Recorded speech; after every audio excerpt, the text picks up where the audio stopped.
गो। चलो स्टार्ट करते हैं आज का क्लास। और आज के क्लास में पहले जैसे कल किए थे थोड़ा रिवीजन करेंगे, उसके बाद पोलर फॉर्म कंटिन्यू करेंगे, ठीक है ना। अच्छा पहले स्टार्ट करते हैं बेटा रिवीजन से। अच्छा आपको एक बात बता दूं, आपके एनसीईआरटी जो बुक है, हालांकि टर्म वन में सारे सवाल एमसीक्यूज आ जाएंगे, ये तो सही बात है कि सारे सवाल एमसीक्यू आएंगे, 40 मार्क्स एमसीक्यू होगा टर्म वन का। लेकिन एमसीक्यू के लिए आप कौन से सवाल को पढ़ोगे वो आपको टेंशन हो रहा होगा कि सर एनसीईआरटी में जितने सवाल दे रखे सबको पढ़ना है कि कुछ सवाल को छोड़ भी देना है। Let me tell you one thing, आपको सारे सवाल पढ़ना है। क्या करना है? सारे सवाल पढ़ना है। देखो बेटे आपके देखो एनसीईआरटी में मिसलेनियस एक्सरसाइज फॉर एग्जांपल ले लो। मिसलेनियस एक्सरसाइज में बहुत सारे प्रूफ्स दे रखे हैं ना कि prove that if A is equal to B then power set of A is equal to power set of B, वगैरह वगैरह, ऐसे बहुत सारे प्रूफ्स दे रखे हैं। ऐसा प्रूफ दे रखा होगा कि prove that if A is a subset of B then prove that B complement subset of A, ऐसा करके बहुत सारे प्रूफ्स दे रखे हैं। तो आप सोच रहे होगे कि सर एमसीक्यू सवाल आएंगे, मतलब सारे 1 मार्क के सवाल आएंगे तो हम उनको छोड़ देंगे क्योंकि वो प्रूफ है, लॉन्ग क्वेश्चन है। बेटे एमसीक्यू कैसे आते हैं पता है? एमसीक्यू ऐसा नहीं कि आपको, मतलब मैंने बोला था ना, ऐसा कोई डायरेक्ट, मतलब डायरेक्ट नहीं कि मतलब 2+2 क्या है, ऐसा नहीं है। आपको प्रूफ्स भी याद रखने होंगे। कारण क्या है? आपको सवाल पूछ दे सकता है प्रूफ से। जैसे कि फॉर एग्जाम्पल मैं आपको एग्जाम्पल देता हूँ, आपके एनसीईआरटी में है ना बेटे कि prove that A subset of B implies B complement subset of A complement. मतलब कि अगर बेटे ए बी का सबसेट है देन प्रूव दैट, बेटे इसका मतलब है if A is a subset of B then prove that B complement is a subset of A complement. इसका मतलब होता है इंप्लाइज। इंप्लाइज मतलब if this is true then prove that this is also. तो आप इसमें क्या करते थे, जैसे हम करते थे, मतलब इसको गिवन लेते थे कि ये आपको गिवन है ना, ये आपको गिवन है क्योंकि बोला ना if this is, if A subset of B then prove that B complement subset of A complement. तो आप ले रहे थे ये गिवन है और इसी का मदद लेके आप इसको प्रूव कर रहे थे। अब आप सोच रहे हो कि सर ये प्रूफ लॉन्ग क्वेश्चन होगा, मतलब हमें एग्जाम में तो नहीं आएगा, हम इसको क्यों पढ़े?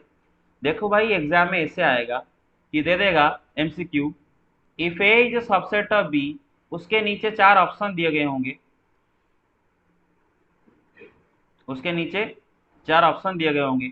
एक ऑप्शन सपोज होगा आपका A complement is a subset of B complement, एक होगा कहीं पर B is a subset of A, एक होगा कहीं पर B complement is a subset of A complement, एक होगा कहीं पर नॉन ऑफ दी सपोज होगा। तो आप तो ये सवाल को छोड़ के आ गए हो क्योंकि आपको लग रहा है कि ये लॉन्ग क्वेश्चन है, हम नहीं पढ़ेंगे। लेकिन भाई लॉन्ग क्वेश्चन ये है, लेकिन वही सवाल आया है। देख रहे हो ना, सवाल वही आया है कि अगर ए सबसेट ऑफ बी है तो इन चारों ऑप्शन में से कौन सा ऑप्शन सही है। एमसीक्यू है, 1 मार्क का सवाल है, लेकिन जो सवाल आप छोड़ के आ गए थे,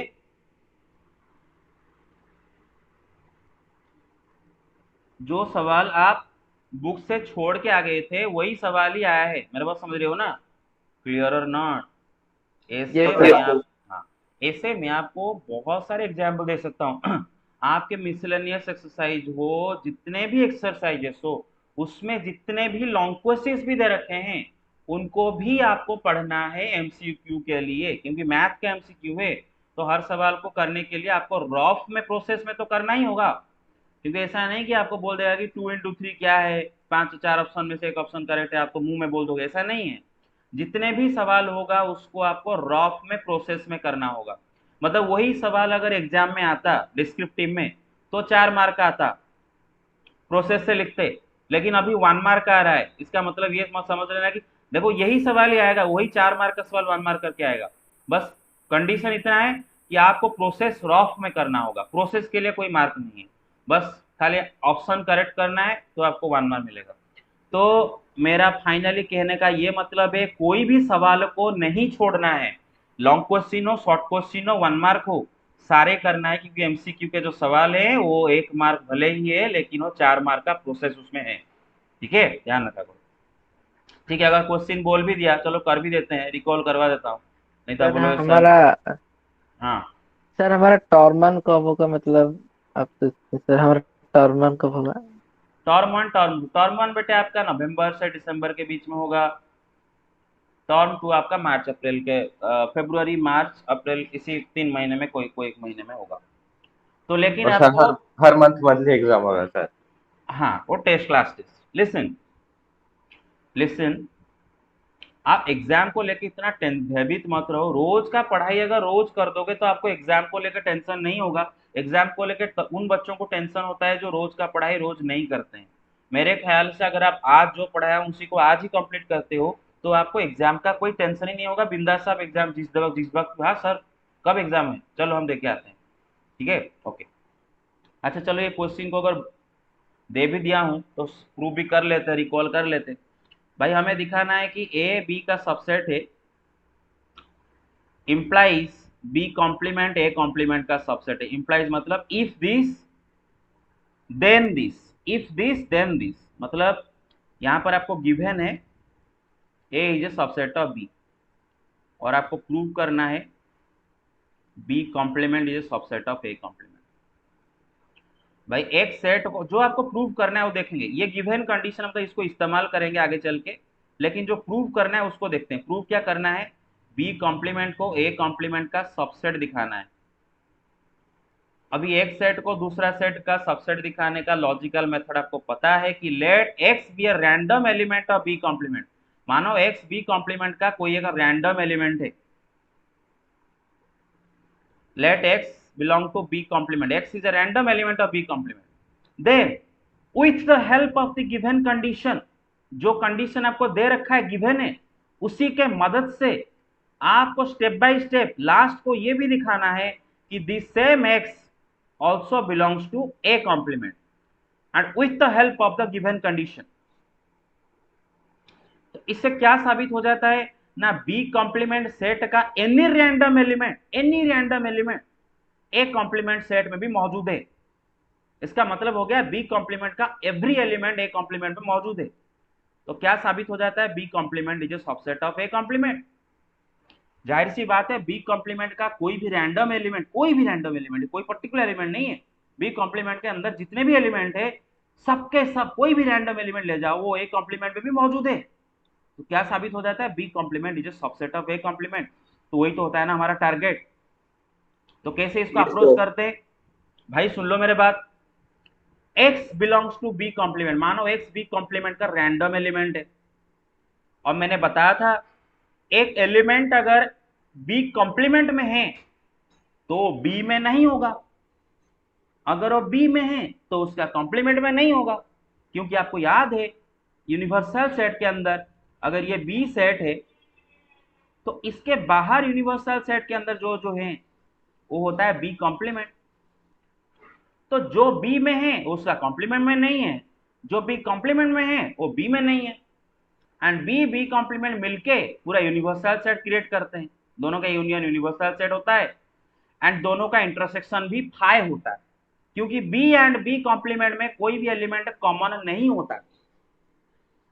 तो अगर कोई एलिमेंट बी कॉम्प्लीमेंट में है जाहिर सी बात है वो बी में नहीं होगा। अच्छा अब आएगा आपको गिवन कंडीशन। देखो यहां तक तो कोई बड़ा बात नहीं है, ये तो हमेशा ही होगा। ये तो हमेशा होगा कि अगर एलिमेंट बी कॉम्प्लीमेंट में है तो बी में नहीं होगा, ये तो हमेशा होगा। तो यहां तक कोई बड़ा बात नहीं की हो।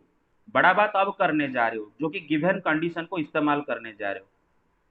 आपको दिया गया है A is subset of B, A B का सबसेट होता है, मतलब अगर बी बाप है तो ए उसके अंदर उसका छोटू सा बच्चा है ना बेटे। पूरा ए बी के अंदर आ जाता है ना, ए इज सबसेट ऑफ बी। जो कुछ ए के पास है वो सब कुछ बी के पास है ना बेटे, ए बी का सबसेट। और हमारा यहाँ पर जो एक्स है वो बी को बिलोंग नहीं कर रहा है, मतलब एक्स कहां होगा, बी के वेन डायग्राम के बाहर होगा। तो एक बात बताओ, क्या ये एक्स किसी भी हाल में ए को बिलोंग करेगा? No sir. क्योंकि बेटे पूरा का पूरा ए तो बी के अंदर ही है। तो कोई एलिमेंट अगर बी सेट के बाहर आप रखते हो तो क्या वो ए के अंदर कभी आ पाएगा? नहीं ना, क्योंकि ए का नो बाउंड्री सर। पूरा बी है, ए का पूरा बाउंड्री बी है। बेटे ए ना उसका बेटा है, उसका छोटू सा बच्चा है ना। बेटे जब ए बी का सबसेट होता है तो दो चीजें होते हैं, एक या तो ए बी का प्रॉपर सबसेट होता है जैसे कि डायग्राम में दिखाया हूं, या फिर ए बी इक्वल भी हो सकते हैं, बिकॉज दो तरह की सबसेट होता है, प्रॉपर सबसेट, इक्वल सेट, मतलब ए बी का सबसेट, बी भी ए का सबसेट, ये भी एक कंडीशन होता है। तो वैसे सिचुएशन में भी जब ए बी इक्वल हो जाएंगे तब भी तो ए का बाउंड्री बी हो जाएगा ना, मतलब ए बी का बाहर नहीं जा पा रहा है क्योंकि ए बी का सबसेट है, ए का एवरी एलिमेंट बी में मौजूद है, ए में कोई भी एक्स्ट्रा एलिमेंट नहीं है। तो अगर एक एलिमेंट बी में नहीं है तो गारंटीड वो ए में भी नहीं आएगा। तो with the help of the given condition we can see that if x does not belong to b then logically x will not belong to set A because this is given to you। और अगर कोई element A set को belong नहीं कर रहा है तो logically guaranteed किसको बिलोंग करेगा? सर ए का कॉम्प्लीमेंट को। ए का कॉम्प्लीमेंट को बिलोंग करेगा। Let me tell you, set and उसका कॉम्प्लीमेंट दोनों को मिला के यूनिवर्सल सेट होता है एंड दोनों का इंटरसेक्शन 5 होता है। तो याद रखो, अगर कोई एलिमेंट एग्जिस्ट कर रहा है तो या तो सेट में होगा या फिर उसका कॉम्प्लीमेंट में होगा, कहीं ना कहीं है, बी में है या फिर बी का कॉम्प्लीमेंट में है। ऐसा कभी नहीं होगा कि एक एलिमेंट है जो कि बी में भी नहीं है, बी कॉम्प्लीमेंट में भी नहीं है, ऐसा कदापि नहीं होने वाला, क्योंकि यूनिवर्सल सेट के बाहर दुनिया एग्जिस्ट ही नहीं करता है। यूनिवर्सल सेट के बाहर दुनिया एग्जिस्ट ही नहीं करता। अगर कोई एलिमेंट है तो यूनिवर्सल सेट के अंदर है, और यूनिवर्सल सेट के अंदर है तो इसका मतलब या तो सेट में होगा या फिर उसके कॉम्प्लीमेंट में होगा। जो सेट में होगा वो उसके कॉम्प्लीमेंट में नहीं होगा, जो कॉम्प्लीमेंट में होगा वो सेट में नहीं होगा, गारंटी। तो यहां पर एक्स ए में नहीं है तो गारंटीड है उस एक्स उसका कॉम्प्लीमेंट में है, गारंटीड। तो क्या साबित हो गया? देखो लॉजिकली हमने क्या कर दिए कि बी कॉम्प्लीमेंट का कोई भी रैंडम एलिमेंट ए कॉम्प्लीमेंट में भी मौजूद है, therefore B complement is a subset of A complement. Prove हो गया। अब सुनो मेरे बात, सवाल बेटे आपका अगर ये डिस्क्रिप्टिव आता तो आपका 3 मार्क का आता, लेकिन यही सवाल आएगा एमसीक्यू में 1 मार्क का, और आप इसको छोड़ के गए होंगे सोच के कि ये लॉन्ग क्वेश्चन हम नहीं पढ़ेंगे। बेटे ना आपको रॉफ में ये सब करके ना लास्ट को देखना, और मैं आपको रिकमेंड करूंगा प्रूफ्स को याद भी रख के जाओ। मैं आपको रिकमेंड करूंगा प्रूफ्स को याद भी रख के जाओ थोड़ा बहुत। अगर बेटे एग्जाम में प्रूफ याद नहीं आया या फिर आप सॉरी प्रूफ बोल रहा हूं, मतलब ये क्वेश्चन को याद रख के जाओ कि एज अगर बी का सबसेट है तो बी कॉम्प्लीमेंट ए कॉम्प्लीमेंट का सबसेट है। अगर बेटे सपोज आपको याद नहीं भी आ रहा है तो आप अगर प्रोसेस याद रखे हो तो रॉफ में प्रोसेस करके भी निकाल सकते हो, बट कीप इन माइंड सारे प्रूफ्स को भी आपको देखना होगा, कोई भी प्रूफ को नहीं छोड़ना होगा, ठीक है। और एक एग्जांपल मैं आपको देता हूं भाई, आपके मिसलेनियस एक्सरसाइज में एक प्रूफ ऐसा है कि prove that A union B is equal to A intersection B implies A is equal to B, या फिर ऐसा देगा, वर्ड में भी दे सकता है, prove that if A union B is equal to A intersection B then prove that A is equal to B. If this, then prove that this। तो ये तो अगर ये एग्जाम में आता, अगर डिस्क्रिप्टिव में तो 3 मार्क का आता, लेकिन अब ये 1 मार्क का आएगा। और 1 मार्क में कैसा देगा? बोल देगा कि if A union B is equal to A intersection B then which of the following is true. B 1 दे देगा A intersection B is equal to 5, B2 दे देगा A union B is equal to universal set, B3 दे देगा A is equal to B, B4 कुछ भी दे सकता है या फिर नॉन ऑफ दी, जो भी है व्हाटएवर। आप तो सवाल को छोड़ के आगे हो, एग्जाम में कंफ्यूज हो जाओगे इनमें से कौन सा सही है। तो मेरा कहने का मतलब है हालांकि क्वेश्चन प्रूव का है, लॉन्ग क्वेश्चन है, लेकिन वो एमसीक्यू में भी आएगा। तो आपको अगर डायरेक्ट अगर याद है इज इक्वल टू बी तो आप ए इज इक्वल टू बी में क्लिक करके आओगे, अगर याद नहीं है तो बेटे प्रूव करके करोगे। लेकिन अगर आप प्रूव भी नहीं किए हो रॉफ में घर में तो एग्जाम में नहीं कर पाओगे। चलो क्वेश्चन अगर मतलब स्टार्ट कर दिए तो इसका आंसर भी कर लेता हूँ। सर ये कंडीशन सर ये दोनों तरफ से अप्लाई हो रहा है, इधर हम मतलब डबल इम्प्लीकेशन हाँ, अप्लाई कर यस सकते हैं। Yes yes yes, of course दोनों तरफ से अप्लाई हो रहा है, डबल इम्प्लीकेशन दे सकते हैं। लेकिन चलो मैं आपको सिंगल इम्प्लीकेशन दे तो एक तरफ का प्रूफ कर लेते हैं। अब आपको गिवन Yes. क्या है बेटे, A union B is equal to, given is A union B is equal to intersection B, and you have to prove that A is equal to B। तो अल्टीमेटली आपको ये जो गिवन कंडीशन को इस्तेमाल करते हुए A B दोनों को इक्वल दिखाना है। अब दो सेट को इक्वल कैसे दिखाते हैं, तो याद होगा आपको, दोनों को एक दूसरे का दोनों का सबसेट दिखाना पड़ेगा कि सबसेट ए दिखा बी देना का है। सबसेट है, बी ए का।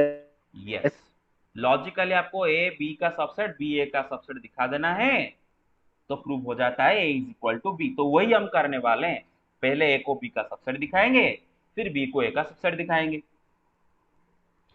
तो फर्स्ट हमारा टारगेट होगा step 1, to prove that A is a subset of B. दो सेट अगर इक्वल होते हैं तो then they will have to be subset of each other. Similarly if two sets are subsets of each other then they will have to be equal, double implication. तो let x be a random element of set A, and finally after a few steps using the given condition you have to somehow prove that the random element x of set A also belong to set B। आप अगर ये करने में successful हो गए तो साबित हो जाता है कि ए का एनी रैंडम एलिमेंट बी में भी मौजूद है, मतलब A is a subset of B. Similarly, in the next step, you have to take let y or x whatever, हम x को एक बार यूज कर चुके हैं तो दोबारा y को यूज करते हैं। Let y be a random element of B, and after a few steps using the given condition, you have to prove that y also belongs to set A। और ऐसे करने से आपका ये साबित हो गया कि B सेट का कोई भी रैंडम एलिमेंट A में भी मौजूद है, तो B A का सबसेट हो गया। तो वही हमारा टारगेट है। टारगेट पहले बेटे जब आप मूवीज देख रहे होंगे, जब जब वार होता है, अभी वार में सोल्जर डायरेक्ट जंप कर जाते हैं क्या, कंट्री लेके अपने हेलीकॉप्टर से सोल्जर को नीचे फेंक देता है, जाओ लड़के आओ, जाओ मार के आओ, मार के आओ, मार के आओ, ऐसा छोड़ देता है क्या? अरे नो सर। पहले स्ट्रैटेजी बनाया जाता है कि किस पॉइंट पर ड्रॉप करेंगे, किस पॉइंट पर एनिमी ज्यादा होंगे, किस पॉइंट पर एनिमीज कम होंगे, स्ट्रैटेजी बनाया जाता है। वार में उतरने से पहले क्या क्या स्टेप्स करने होंगे वो सब पहले स्ट्रैटेजी बनाया जाता है। उसी तरह आप जब क्वेश्चन को प्रूव करते हो मैथमेटिक्स में, क्वेश्चन को सॉल्व करते हो, तो आपका टारगेट आपके ब्रेन में सेट होना चाहिए कि अल्टीमेटली मुझे यही करना है, तो उस हिसाब से आपको रास्ता दिखेगा। अगर बिना टारगेट के आप आगे जाओगे तो क्या होगा बेटे, कहीं पर रास्ते में गुम हो सकते हो। तो चलो इसको हमें लेना है, इस्तेमाल करना है आगे चल के, क्योंकि ये गिवन है, मतलब ये दोनों को इस्तेमाल करना है। यूनियन भी इसमें इस्तेमाल होगा, इंटरसेक्शन भी इस्तेमाल होगा, और दिखाना होगा कि आपको एक से एक बी को बिलोंग करता है। और कहीं पर जबरदस्ती का काम नहीं करेंगे, जो लॉजिक है, क्योंकि आपको पता है एक चीज इंटरेस्टिंग सा बात देखो, आपको पता है ये चीज कि अगर बेटे कोई एलिमेंट ए सेट को बिलोंग कर रहा है, देन आई गारंटी यू वो ए यूनियन बी सेट को जरूर बिलोंग करेगा। करेगा कि नहीं करेगा? Yes sir. कारण क्या है? ए यूनियन बी बना कैसे है, ए यूनियन बी सेट बना कैसे है, ए एंड बी का एवरी एलिमेंट को कंबाइन कर दियो ना, पूल कर दियो, सारे ए का एलिमेंट सारे बी का एलिमेंट को पूल करके एक बड़ा सा सेट बनाए हो, उसी को तो बोल रहे हो ना ए यूनियन बी।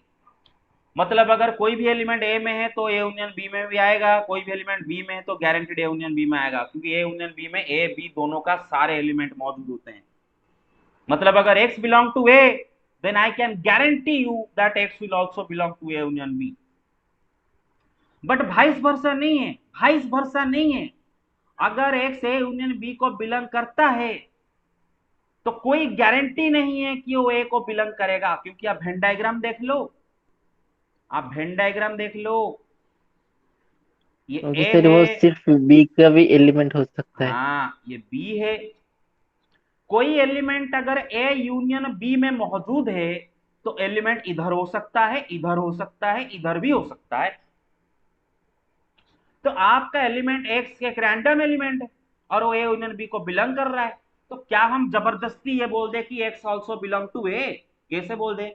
एक्स इधर अगर हुआ तो, अगर एक्स इधर हुआ तो एक्स बिलोंग बी को बिलोंग कर, ए को बिलोंग नहीं करेगा ना। तो जबरदस्ती नहीं कर सकते, लॉजिकली हमें करना है कि एक्स अगर ए यूनियन बी को बिलोंग कर रहा है तो कोई गारंटी नहीं है कि एक्स ए को बिलोंग करेगा या फिर बी को बिलोंग करेगा। हो सकता है सिर्फ ए को बिलोंग करे, हो सकता है सिर्फ बी को बिलोंग करे, हो सकता है बोथ में हो, कोई गारंटी नहीं है। तो यहां पर हम नहीं लिख सकते कि this implies that x belong to A, because ये लॉजिक काम नहीं करता है हर वक्त। Remember guys one thing, in mathematics a statement is either true or false, never both। Mathematics में कोई भी स्टेटमेंट बोथ कभी नहीं होता, या तो ट्रू होता है या तो फॉल्स होता है। अगर मैं आपको बोल रहा हूं कि फॉर एग्जाम्पल मैं आपको बोल रहा हूं कि राम इज ए बॉय, अभी ये आइदर ट्रू है और फॉल्स है, बोथ नहीं हो सकता। राम या तो बॉय है ट्रू है, या तो राम गर्ल्स है तो गर्ल है तो फॉल्स है, बोथ नहीं हो सकता। कि मैथमेटिक्स में बेटे थर्ड जेंडर को एक्सेप्ट नहीं किया गया है, मैथमेटिक्स में थर्ड जेंडर को एक्सेप्ट नहीं किया गया है। तो राम अगर बॉय है तो बॉय है, नहीं है तो नहीं है, बॉय गर्ल दोनों नहीं है। मैथमेटिक्स में थर्ड जेंडर को एक्सेप्ट नहीं किया गया है। अगर मैं बोलता हूं कि सारे प्राइम नंबर्स इवन हैं, तो या तो ये स्टेटमेंट ट्रू है या तो फॉल्स है, बोथ नहीं हो सकता। और बात यह कि ये स्टेटमेंट फॉल्स है, क्योंकि आप क्या बोल रहे हो कि सारे इवन नंबर, सारे प्राइम नंबर इवन है, या फिर और जो भी आप बोल रहे हो, तो सारे लगा रहे हो मतलब सारे प्राइम नंबर के लिए वो ट्रू होना चाहिए, जबकि हमें पता है कि टू एक प्राइम नंबर है जो कि इवन है। आप बोल रहे हो कि सारे प्राइम नंबर ऑड है, जो कि गलत बात हो रहा है। तो मेरा कहने का ये मतलब है, कभी हम मैथमेटिक्स में ऐसा स्टेटमेंट यूज नहीं करेंगे जिसमें हम श्योर नहीं है। अगर श्योर हैं तो इस्तेमाल किया जाता है, ठीक है। तो यहां पर बहुत इंपॉर्टेंट बात आपको बताया, क्या बताया बेटे? If x belong to a then this implies x belong to a union b, but vice versa is not always true। vice versa हमेशा ट्रू नहीं होता है। अच्छा, उसी तरह बेटे ध्यान दो, if x belong to a intersection b, मतलब x ए बी का इंटरसेक्शन को बिलोंग कर रहा है, मतलब ए बी में दोनों में कॉमन है ना। तो Yes, sir. with guarantee I can say that x belong to a, with guarantee I can say that x also belong to b, with guarantee, 100% guarantee. Logic बोल रहा है अगर x ए इंटरसेक्शन b में दोनों में common है तो a में भी है b में भी है। लेकिन अगर x a में है तो क्या हम बोल दे गारंटी के साथ x ए इंटरसेक्शन b में आ जाएगा? क्या नो उल्टा सर। सही नहीं ना। अगर मैं आपको बोल दूं एक्स ए में है तो एक्स ए में कहीं पर भी हो सकता है, इधर भी एक्स हो सकता है। तो आपका एक्स तो ए में है ना, ए तो पूरा ये ए है, तो इधर ए के अंदर कहीं पर भी हो सकता है। सपोज आपका एक्स इधर है तो ए इंटरसेक्शन बी में नहीं आ रहा है ना। आप बोलोगे सर अगर एक्स इधर होगा ए का तो इंटरसेक्शन बी में आ जाएगा। अरे जरूर आएगा, लेकिन मैं क्या बोला, मैथमेटिक्स में लॉजिक हमेशा ट्रू होना चाहिए। अगर ट्रू है तो हमेशा हर वक्त ट्रू होना चाहिए, अगर फॉल्स है तो हमेशा फॉल्स होना चाहिए। कभी ट्रू कभी फॉल्स मैथमेटिक्स में नहीं चलता है कि सर ये सिचुएशन में ट्रू, सर इस सिचुएशन में फॉल्स। मैथमेटिक्स में आइदर ट्रू और फॉल्स, नॉट बोथ। तो अगर एक्स ए में है तो इधर भी हो सकता है, इधर भी हो सकता है। अगर इधर हुआ तो बेटा इसका मतलब एक्स इंटरसेक्शन बी में नहीं आ रहा है, अगर इधर हुआ तो आ रहा है, इसका मतलब कभी हो रहा है कभी नहीं हो रहा है। तो जो कभी हो रहा है कभी नहीं हो रहा है उसको हम हमेशा ट्रू नहीं मान सकते। तो हम यहां पर ये नहीं लिख सकते हैं कि x belong to intersection B. Clear और नॉट? कभी कभी हो सकता है कभी नहीं हो सकता, ये मैथमेटिक्स में नहीं चलेगा, कीप इन माइंड। उसी तरह अगर एक्स बी को बिलोंग कर रहा है तो क्या मैं बोल दूं कि एक्स इंटरसेक्शन बी को बिलोंग कर रहा है? नहीं, क्योंकि एक्स यस अगर सर। इधर हुआ तो कहां इंटरसेक्शन बी को बिलोंग कर रहा है? हाँ, इधर सॉरी अगर सर। हुआ तो बिलोंग कर रहा है। अगर एक्स, सपोज एक्स बी को बिलोंग कर रहा है तो x इधर हो सकता है, इधर हो सकता है। अगर x इधर हुआ तो बिलोंग कर रहा है, लेकिन अगर इधर हुआ तो बिलोंग नहीं कर रहा है ए इंटरसेक्शन बी में। तो कभी कर रहा है कभी नहीं कर रहा है तो हम उसको एक्सेप्ट नहीं करेंगे। क्लियर और नॉट? वास्तव बात ये है, यस पक्के सर। तौर पे हमें कंफर्म होना चाहिए कि क्या हम बात कर रहे हैं। ये सारे चीजें इंटरेस्टिंग सा चीजें ऑलरेडी पढ़ा चुका था, रिवाइज करवा रहा हूं। तो बेटे यहाँ पर हमें इस चीज को इस्तेमाल करना है और दिखाना है कि x बिलोंग टू बी। बेटे देखो x अगर a को बिलोंग करेगा तो I guarantee you that x will belong to a union b। I guarantee you, क्योंकि भाई a का एवरी एलिमेंट एंड b का एवरी एलिमेंट को लेके a यूनियन b बनता है। तो a के अंदर अगर कोई भी एलिमेंट में वो a यूनियन b में जरूर आ जाएगा। लेकिन मैं ये नहीं लिख सकता, I can't write that x belong to intersection B उसके नीचे डायरेक्ट, क्योंकि अगर x a में है तो कोई गारंटी नहीं हो ए इंटरसेक्शन बी में आ जाएगा। ए इंटरसेक्शन बी में आने के लिए सिर्फ a में होना काफी नहीं है, a के साथ साथ b में भी होना जरूरी है, कॉमन होना जरूरी है। तो x अगर a में है मुझे पता है तो मैं गारंटी के साथ बोल सकता हूँ x a यूनियन b में है, ये नहीं बोल सकता कि ये इंटरसेक्शन बी में है। क्लियर और नॉट? अब सुनो मेरे बात, A union B A intersection B दोनों यहाँ पर गिवन है, इक्वल है, they are equal to each other. अभी दो सेट अगर इक्वल होते हैं तो दोनों में एग्जैक्ट सेम एलिमेंट होते हैं। कोई एलिमेंट अगर ए यूनियन बी में है तो गारंटीड हो कहाँ पर है, यहाँ इस कंडीशन के हिसाब से, using the given condition, sir A intersection B में। इंटरसेक्शन। अब कोई भी एलिमेंट अगर ए बी दोनों इंटरसेक्शन में है तो इसका क्या मतलब होता है, ए x बी belongs दोनों to में, a and x belongs to b। Yes, मतलब एक्स ए बी दोनों में कॉमन है। तो हम गारंटी के साथ बोल सकते हैं ना कि एक्स बी को बिलोंग करेगा, गारंटी के साथ, यस गारंटी। सर। तो क्या साबित हो गया कि ए का कोई भी रैंडम एलिमेंट बी में भी आ रहा है, therefore A is a subset of B. And similarly you can prove that B is a subset of A, और साबित हो जाता है कि A is equal to B. तो हालांकि ये क्वेश्चन लॉन्ग क्वेश्चन है, लेकिन एमसीक्यू में आ सकता है कि इफ दिस देन चार ऑप्शन में से कौन सा ऑप्शन करेक्ट है, आपको ए इक्वल टू बी में हाथ लगाना है। यू गेट इट और नॉट? Yes sir. ओके। अच्छा, नेक्स्ट सवाल।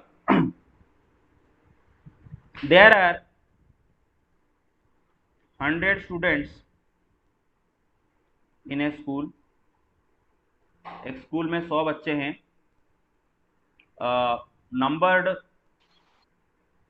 Numbered from 1 to 100। एक स्कूल में 100 बच्चे हैं और 100 बच्चों को नंबरिंग किया गया है, मतलब 1 2 3 4 ऐसे करके 100 बच्चों को एक एक नंबर दिया गया है, ठीक है ना, 1 से लेकर 100 तक नंबरिंग किया गया। अब मैं जो सवाल पूछूंगा बताओगे। द स्टूडेंट्स और the even number the students with even numbers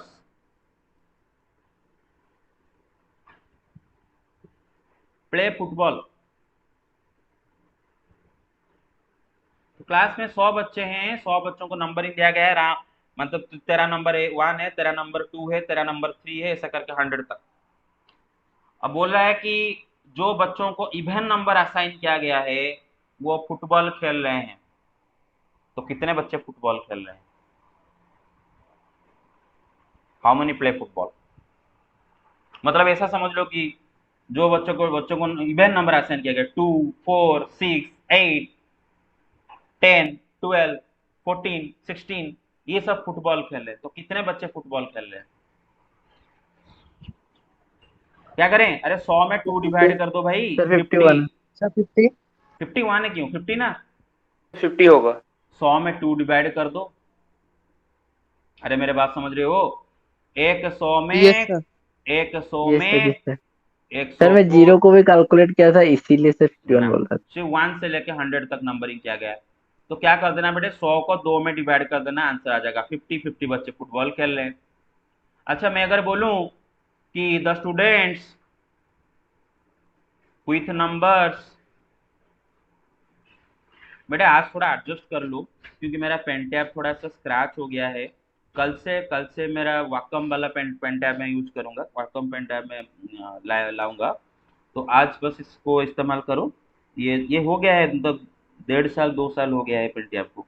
last year में जब पैंडेमिक शुरू हुआ था तो खरीदा था, तो स्क्रैच हो गया है, तो इसलिए मैं जब लिख रहा हूँ तो टेढ़ा मेढ़ा हो जा रहा है। तो कल से वाकम पेन टैब में करेंगे तो अच्छा आपका रहेगा, ठीक ठाक, कोई नहीं, ठीक है ना। बस आज एक दिन एडजस्ट कर लो, कल से ब्यूटीफुल हैंडराइटिंग में सब होगा, आई प्रॉमिस यू, ठीक है। जो कुछ आपको पढ़ाई के लिए चाहिए हम सब करने के लिए राजी हैं, ठीक है। अच्छा सुनो मेरे बात, the students with numbers multiple of 3 play cricket। तो कितने बच्चे क्रिकेट खेलते हैं?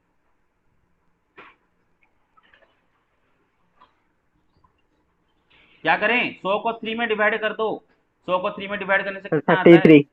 33। बेटे रिमाइंडर कुछ आएगा, और सर रिमाइंडर रिमाइंडर को 1। छोड़ो। तो जो भी आपका क्वेश्चन आ रहा है डिवीजन करने का, जो क्वेश्चन आ रहा है उतने बच्चे, यू गेट इट और नॉट, 33 बच्चे आपके क्रिकेट खेलते हैं। Everybody got it? Yes clear और सर। नॉट? क्लियर और नॉट? हाँ। Yes sir. अच्छा, द स्टूडेंट्स with numbers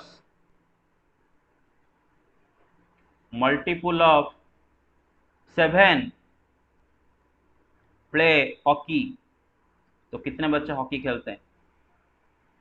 100 में 7 डिवाइड करके बताओ, 100 में 7 डिवाइड करो। सर 14। तो क्या देते हैं? 34। कितना? 14। 14। 14। तो हॉकी सेट अगर बनाओगे तो हॉकी सेट में 14। अच्छा, इतना बस इंफॉर्मेशन मैं आपको दिया हूं, बस इतना ही इंफॉर्मेशन दिया हूं, और कुछ नहीं, बस इतना ही इंफॉर्मेशन और कुछ नहीं। और फिर पूछ दूंगा कितने बच्चे ऐसे हैं, 100 बच्चों में से कितने बच्चे ऐसे हैं जो कि कोई भी स्पोर्ट्स नहीं खेलते हैं, ना तो फुटबॉल खेलते हैं, ना तो हॉकी खेलते हैं, ना तो क्रिकेट खेलते हैं। इतना से मैं आगे पूछूंगा। अब मेरा बात सुनो, मेरा बात सुनो। ये फुटबॉल सेट है, ये हॉकी सेट है, ये क्रिकेट सेट है।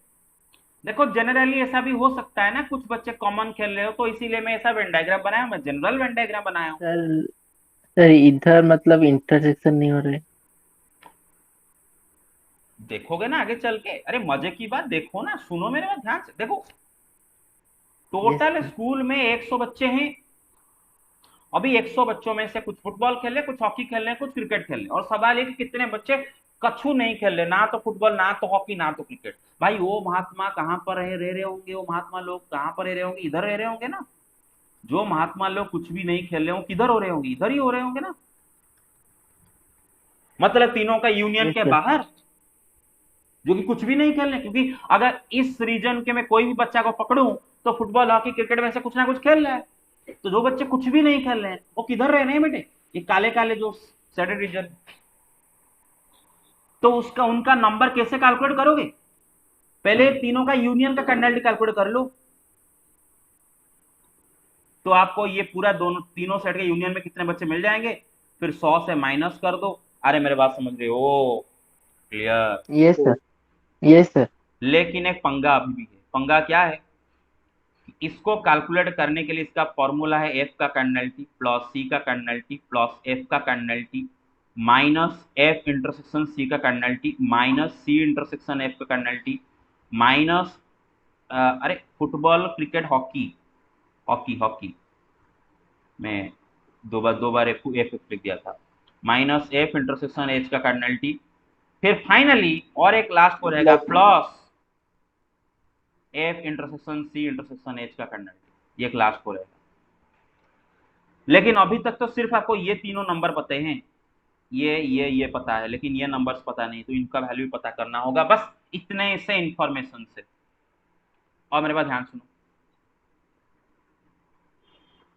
भाई, वो बोल रहा है कि जो बच्चों को इवन नंबर असाइन किया गया वो फुटबॉल खेल रहे हैं, जो बच्चों का नंबर 3 से मल्टीपल है वो क्रिकेट खेल रहे हैं।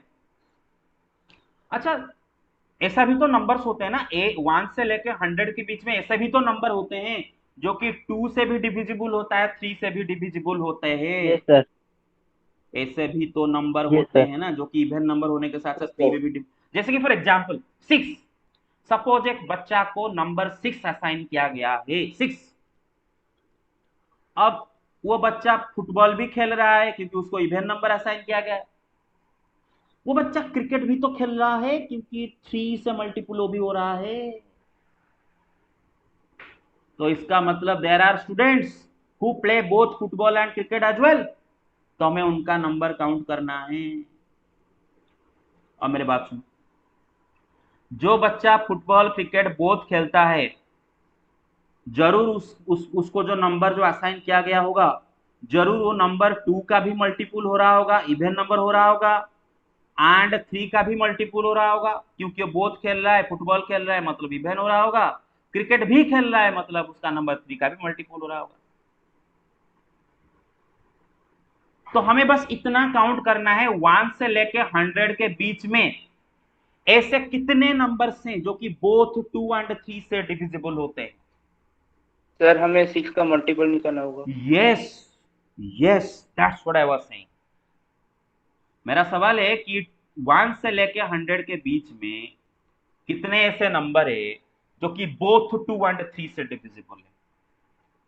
तो आप क्या करो, 2 3 का एलसीएम निकालो। 2 3 का एलसीएम क्या होता है? एलसीएम 2 3 का 6 भाई। 2 3 को प्राइम नंबर है, 2 3 दोनों को प्राइम है, दोनों का कॉमन फैक्टर सिर्फ 1 ही है, दे आर को प्राइम।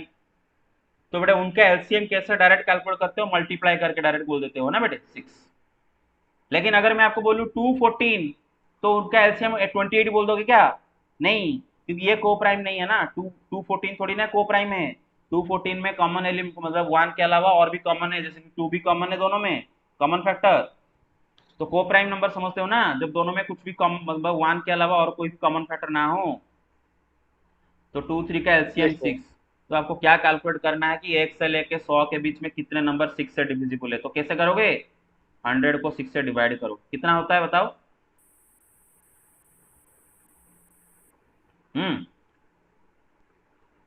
कितना होगा? सर 16। 16। तो 36, यस। जी सर 16। तो कितना आ गया? 16। तो एफ इंटरसेक्शन सी का कर्नल कितना पता चला? 16। अच्छा, कितने बच्चे क्रिकेट एंड हॉकी बोथ खेलते हैं? अब कोई बच्चा अगर क्रिकेट भी खेलता है, हॉकी भी खेलता है, क्रिकेट भी खेल रहा है, इसका मतलब 3 से डिविजिबल हो रहा होगा उसका नंबर। हॉकी भी खेल रहा है, 7 से भी डिविजिबल हो रहा होगा, मतलब 3 7 दोनों से डिविजिबल हो रहा होगा। अब कितने नंबर 3 7 बोथ से डिविजिबल है, कैसे कैलकुलेट करें? सर 21 से। हाँ, 3 7 का एलसीएम क्या है? 3 7 का एलसीएम 21, क्योंकि 3 7 को 21। प्राइम नंबर है ना। तो 100 को 21 से डिवाइड करो। अरे समझ रहे हो सबके सब? कितना हो जाएगा? यस 21 जा 4, 84, 21 जा 5, कितना हो जाएगा? सर। ज्यादा 4। हो जाता है ना, 105 होता है। 4 है ना? सर 4 4। 4, very good. कितने बच्चे फुटबॉल एंड हॉकी दोनों खेल रहे हैं? मतलब 2 से भी डिविजिबल, 7 से भी डिविजिबल। तो किससे डिवाइड करेंगे 100 को? सर 14 से 14 से। डिवाइड करेंगे। सर 14। 14 से डिवाइड करने से क्या आता है 100 को, बताओ?